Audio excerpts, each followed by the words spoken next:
back out. Alexander, 10 on the shot clock. Alexander with a head of steam downhill. Outside, Green for three. Bang! Jason Green with a head of steam, got downhill. That pump intercept. Don't shoot for you. Devil pump and Ashworth stops a very deep three. Oh, yeah! UConn, you never saw Ethan Broggy, but you just saw shades of the lumberjack in the form of Stephen Ashworth. It's a career achievement unlocked. A first ever win versus number one. And career achievement unlocked. The 600 Jays win for Greg McDermott. And the students mop the floor. It's the Connor Happer Show with Connor Happer and Josh Hodson on 1620 The Zone. Welcome in. Happy Wednesday. It's the Connor Happer Show on 1620 The Zone and on 1620thezone.com. You win. You beat the number one team. You get an open, according to Josh Hodson. Those are the rules of the show. And the theme of 1984's Rocky IV. Kind of inspirational 80s music in the background. But legally very different. Yes. Didn't sound at all like it. Maybe I said to Josh during it, I was like, maybe a little over the top vibe too. You loved Over the Top. I actually did like Over the Top. It's a great movie. That was one I was happy that you told me to Remember watch. when the guy drank the motor oil? I do. Wasn't his nickname Motor Oil or something like that? Creighton wins last night, 85-66. They handled the best team in the country, a team that I still think is the best team in the country. And I was curious to see what would happen if Creighton played well. I didn't think they'd play that well. So there were things I thought, things I was willing to put my ass in the jackpot on, as Terry Collins would say. And, one of them was lunch with Asian Joe, which, once again, the undefeated lunch bets just... It's your drum ball. Yep, they just keep coming through. So anybody wants to challenge me to a lunch bet if they feel like I'm too confident on something, I committed to it. And once again, Asian Joe's going to have to pay for 2 lunches at 3:00 someday. I hope he enjoys that. And Creighton beats the number one team in the country last night. We will get into all of it here shortly. Let's set up the show. Mitch Sherman will join at 11:30. In about an hour, we'll talk football and scheduling and maybe some basketball with him as well. Tweet bag is coming up at noon today. I think I got a question in already last night. You can send those in at Happer Show, at Connor Happer on the JTech Construction Zone Twitter feed, or any other way you'd like to get in touch with the show. We'll open up the tweet bag at noon. Robin Washit will move back to 1:00 today. I told him, Robin, we got to clear out a little bit here. We got to go ISO. And he said, what the hell, basically. Yeah, I imagine that probably peeved him. Yeah, he's triggered. But guess what? We had to do what we had to do. And we do need our Nebraska ball fix as well today, as they have a roadie at Indiana in which they need to take care of business in. But we moved them back. We're shuffling things around today. So Robin will join. That's the lineup powered by the referees at John Higgins Weather Guard. I want to get in touch with the show. We already mentioned the JTech Construction Zone Twitter feed. Email Connor or Josh O at 1620thezone.com on the Equitable Bank inbox. And you can call or text 402-951-1620 on the 42 Degrees The Source hotline. We say good morning to our YouTube streamers this morning. 1620 The Zone TV on YouTube. And, of course, conveniently located on our website with our Twitch stream, 1620thezone.com. Yippee already misheard me. Connor, they didn't play well? 50% from 3? No, I said I didn't think they'd play that well. They played very well last night. Oh, maybe you put the emphasis on the wrong syllable at some point. People are comparing this, and the first thing. So I knew the final score last night. I was sitting there at the table, and I knew kind of how it finished up. And I asked, a couple friends had texted me, and I asked, did we Villanova them? Like, is that how this went? And the answer was kind of. I mean, they shot well enough for it to kind of look that way. There wasn't a crazy run like that. I think Creighton's biggest run was 10-0 in the game, which is obviously significant, but they took off in the first half. And some of the stats that come out of it are completely ridiculous. 1.466 points per possession of 58 possessions against the number one team in the country who has all these answers defensively and great matchups all across the board and a lot of options to give you. Obviously, Klingon's in foul trouble for basically the entire first half after he sets a bad screen pretty much right out of the gate. So that changed the anatomy of the game at least a little bit. But Baylor Shireman was kind of in that zone too. Baylor Shireman didn't do much of anything last night until the second half. He had all 12 of his points in the second half. Last night was about The Other Guys. Josh, one of our favorite movies collectively. That's right. The Other Guys. This one's about the other guys. And nobody shot Derek Jeter. Aim for the bushes. That's what Jason Green did last night, except for he didn't die when he. All right, the analogy doesn't really work there. It's about the other guys, which we'll get into in a second. But so this is the first I told you so of the show. I told you that they would win, and I felt good about that, and I had for a while there. Obviously, there was many paths to them losing that game. Josh didn't say there was no path to Creighton winning, which is good from yesterday. But I also told you, and it basically started right after Creighton's most recent loss to UConn back on January 17th, and it started in the second half of that game when Stephen Ashworth really started to turn the corner. And I think it was probably after the Xavier game or the DePaul game, somewhere in there. It was probably 2 or 3 weeks ago, where I came on the show and I said, Stephen Ashworth, with his play and his leveling up, has completely changed the trajectory of this team. I don't know how deep you looked in the archives, Josh, but I remember that segment vividly. And I thought, and like, well, you said it multiple times. It was a clear turning point in the season. Coming into this year, Creighton knew what they were going to get from Trey Alexander. They knew generally what they were going to get on a nightly basis from Ryan Kalkbrenner. They knew what they were going to get from Baylor Shireman, although that has leveled up, of course, this year as he starts to look more and more like at least a first-team all-conference guy, maybe some honorable mention All-American stuff in there, and potentially player of the year of the conference, although Tristan Newton was really, really good last night for UConn.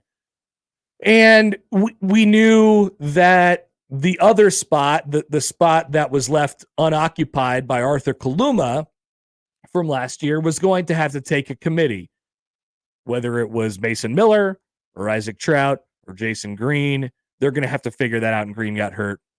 But once again, that was baked into the cake. That was baked into the equation for Creighton basketball this year. We knew these things. And then there was the variable.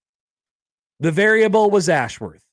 And we saw what he was at Utah State, prolific three-point shooter. We didn't see much outside of that. I certainly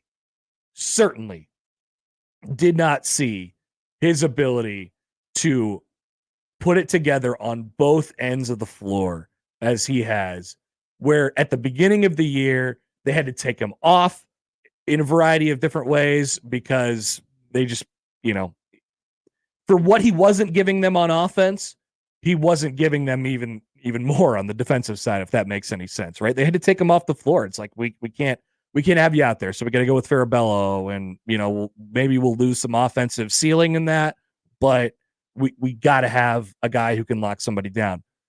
Stephen Ashworth is now a plus defender in the Big East. He is now a plus defender in the Big East. The way he just chased around Cam Spencer last night, and Cam Spencer, who, is one of the most lethal three-point shooters in the country and can get it going in a hurry.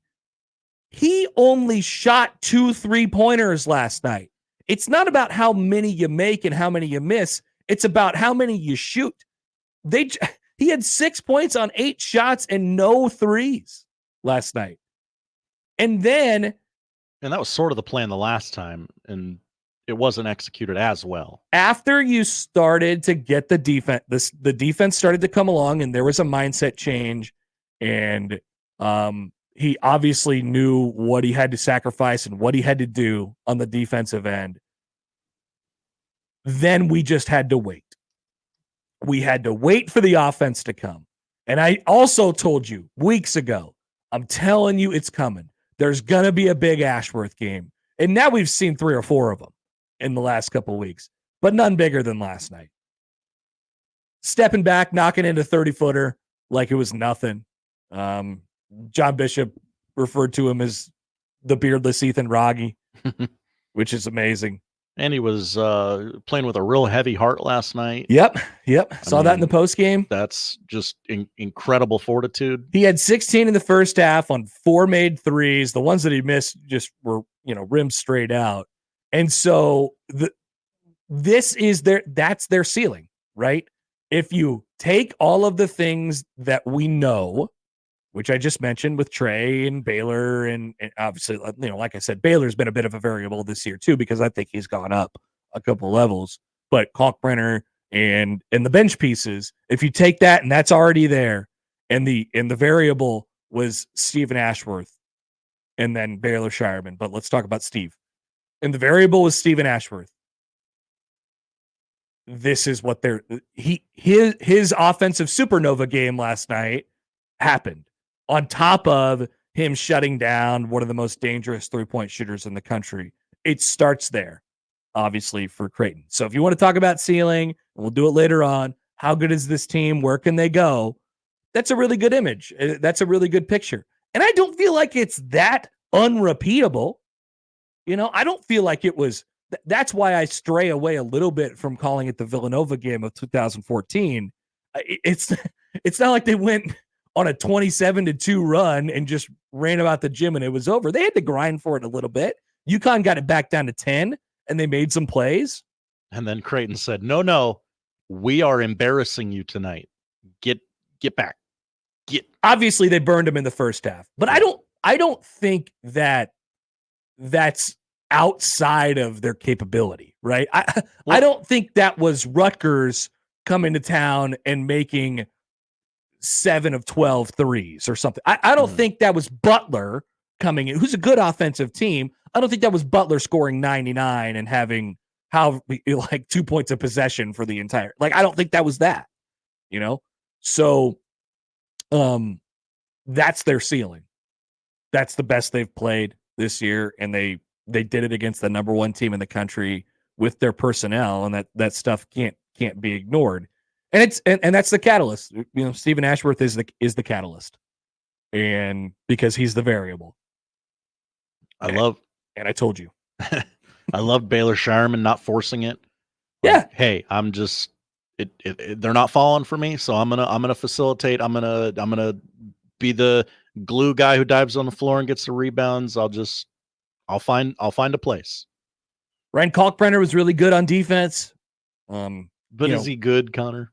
Well, people are wondering, Klingen's in foul trouble early, and he's kind of out there flopping around, and I don't know. Some might have to take away from that game that Donovan Klingen is just tall.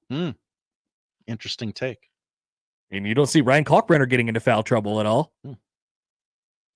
I mean, it definitely hurt UConn that he wasn't on the floor for the majority of the first half. Ended up playing 26 minutes last night.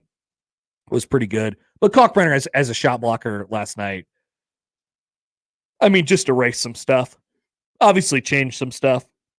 And they're going to hit their, back to the regular formula for Creighton. They are so talented that they're going to hit some of them, some of the wild ones in his face. And they were early on in the game, but Kalkbrenner having 4 blocks. And then outside of that, it was just the effort, Francisco Farabello, Jason Green, and Mason Miller combined went 8 of 12 from the field, 6 of 9 from 3, 0 turnovers, a whole bunch of big shots, and a whole bunch of hustle plays. You're not going to get that every night. No.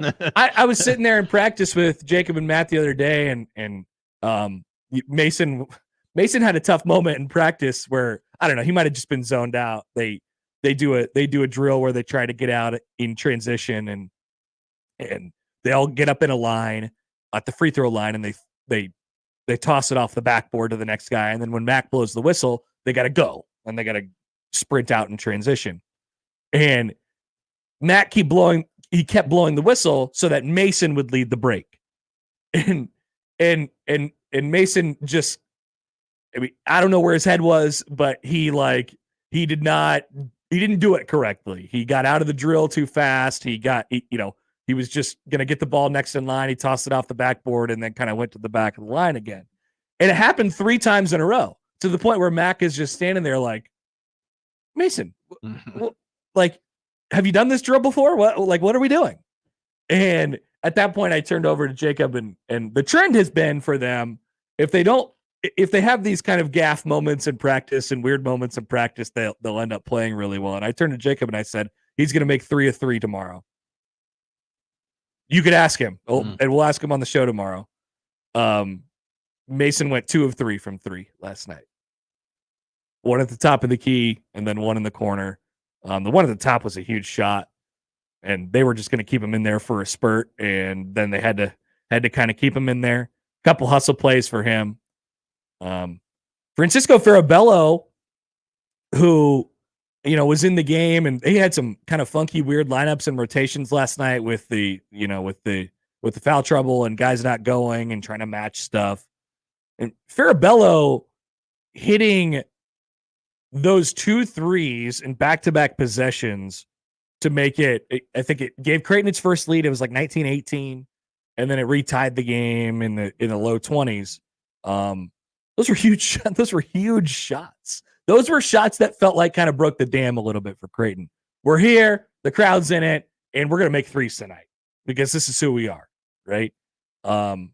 Just Green hitting the corner 3 on the other side of the Farabello 3. So there was like this 3 possession offensive stretch for Creighton where it was Farabello 3, and Jason Green 3. That was not in UConn's script. That was not in their plans. And that's where Creighton really landed their first punch. And they set them back quite a bit. And the crowd obviously was awesome. The play after, so let me just take you through a moment here. So Farabello hits the offensive possessions, back-to-back 3s. Green hit the corner 3. And then the play after that, Kalkbrenner gets a dunk, and then Ashworth hit the 3 from North Platte. That was 5 straight offensive possessions for Creighton. And then it was like, oh no, Creighton's not just here. They are morphing into supernova territory here. And somewhere within that 4 possessions, I don't remember where, Kalkbrenner had a block as well. That's right. And yep, from that moment on, the arena was just go. Jason Green hit that corner 3, and then he had another one to get the lead to 23 after an offensive board possession with about 10 minutes left. And I'm like, okay, they broke their will. They didn't. Apparently, UConn is impossible to break their will. You cannot break their will. Would you agree with that, by the way? Creighton played so well, and there were so many opportunities for them to break them, as UConn has broken so many teams in their path, including Creighton and Storrs. I don't think that happened to UConn last night. And honestly, that's so impressive. Yeah. They were down by 23 at one point and then ended up cutting it down to 10 at the under 4. And I'm sweating. I'm like, how are these guys not dead? Yeah. How are they not dead? Why won't they give up? Why won't you die? And they didn't die. So I don't feel like they got their will broken last night, which is all the credit to UConn. Playing poorly, like UConn only had pride really to play for. I mean, maybe number 1 overall seed, I guess, but they could have said, okay, it might not happen for us tonight, guys. They're walking in there like, we just beat Marquette by 50. Like, we're the best damn team in the country. They have all the swagger in the world. And then they got out to a 7-0 start. Also, you said that first 5 minutes thing might happen. Yeah. And it did. Interesting. It was like 11-3. Was I right again? 11-3. Yeah. Didn't look good. And so then when, at the under 4 and UConn got it back down to 10 and people are starting to sweat a little bit, guys are diving on the floor. It's getting mucky. You're like, oh, I just don't like this script very much. What they did at that moment, at the toughest moment of that game, outside of the first 4 minutes, they forced it. They force-fed Ryan Kalkbrenner. They said nothing is going to stop us from giving Ryan Kalkbrenner the ball on this possession. And he got a foul, and he went to the free throw line, got both of the 1-and-1s, and Creighton got it back to 12, and then made enough shots and got enough stops down the stretch to keep him at that distance. Lead us, tree man. We will follow you. That's it. So if you were like, that was the stickiest moment of that game. Late, they were like, we need to stop the bleeding right now. Mm-hmm. Who is our guy? There's your answer. It's Tree Man. Crowd sounded unbelievable on television. What a special night. And that's great because, that's been a critique of us on this show. And even certain people within that arena are constantly saying, hey, you guys can make a little noise. It's fine. Oh, yeah. They'll let you do that. It was you bought a ticket. It propelled. I heard that from, was it Ashworth? Somebody said that after the, really? on the post game show with John. But yeah, it sounded amazing on TV, and the crowd, like the crowd clearly gave them energy, right? It gave them a spark. It wasn't reactive. It was proactive. And it's whether it was booing or the kind of intimidating looking stripe out, which looked great on television. It did look great. Or the bleep Dan Hurley. Dan Hurley trolling on social media with the corn cobs. That was great. That was fantastic. Let's do the Dan Hurley thing real quick. So I did see the video of him walking out, and he's, people are chanting bleep Dan Hurley, and he's like, I'll kick your ass. Maximum Dan Hurley. I love that. When I saw that video last night, I was like, oh my God, this is the Big East. I am so happy that happened. And nobody should get in trouble. It has to stop right there. That's the line. That's exactly the line. That's the line. Nobody should get in trouble though. And nobody should quote tweet it and be like, look at this jackwagon Dan Hurley yelling at fans. No, that's fine. He went down underneath. That's the equivalent. You know what it reminded me of? The Eagles psycho coach Sirianni saying, Kansas City fans, I don't hear you right. That was basically that. And guess what? That's cool. That's awesome. This is Big East basketball. This is poised to be the rivalry now that Villanova's kind of taking a little back seat after losing Jay Wright. Oh, everybody. UConn's easy to hate. UConn brings this upon themselves. They carry themselves in such a way. And guess what? They troll everybody. Much like you can't break their will, you're not going to stop them from carrying themselves in that way. They think they're awesome. And they have some bona fides to say that. They've won a couple national championships in the last 10 years, including being the defending national champions or the reigning national champions. But I loved that video. I was so happy when I saw that video. You've been clamoring for hate. I love hate. I absolutely love hate. It was a beautiful thing. And then we don't have to do the whole court storming conversation, do we? Like, what conversation would we have? I don't know. People still are up in arms about court storming. Like, don't do it because act like you've been there before or whatever. It's like Creighton said 3 court stormings ever. It was a magical night last night. And it was an absolute raucous crowd, and it doesn't matter who was there. The people were going to run on the floor because they wanted to.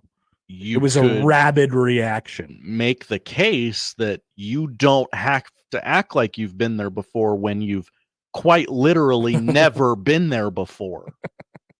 Yeah, they've never beaten a number 1 team until last night. But yeah, I mean, I get it. They're a top 15 team in the country, and if they win at Madison Square Garden on Sunday morning, they'll be a top 10 team in the country. And we'll have the conversation a little bit later, like who are they and what is their ceiling and are they a contender? I'll be really interested to see the national reaction today and what people are taking away from this. Is it Creighton hit Creighton Avalanche territory? They do this 2 or 3 times a year. No need to worry about them. They're not that good. Or is it, whoa, we have a new, they kind of have some vibes of last year's UConn team that won the national championship, got super hot at the exact right time, and were playing their best basketball exactly right now. Right? And then we could talk about, too, later on, comparing this team to last year's team. Anybody got second thoughts on that? I'm thinking that you might. I'm thinking that you might. I might feel differently than I did 3 or 4 weeks ago. So we will discuss that later on in the show. I'd like to hear from you guys on the Jays or anything else. 402-951-1620. Mitch Sherman will join us at the bottom of the hour. Did get an email here from perfect, Bob. Here we go. I haven't read this yet. Okay. So is Bob? Let's set the scene. What's he going to take here? Is he gonna? How many barbs is he gonna throw in after beating the number 1 team in the country? By the way, I think Bob likes Creighton, but just likes to make fun of them. I'm sort of confused about his.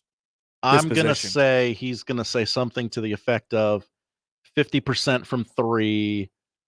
UConn's best player was in foul trouble. Refs were on your side. Something like that. Okay. He addresses me today as Conrad. I like that.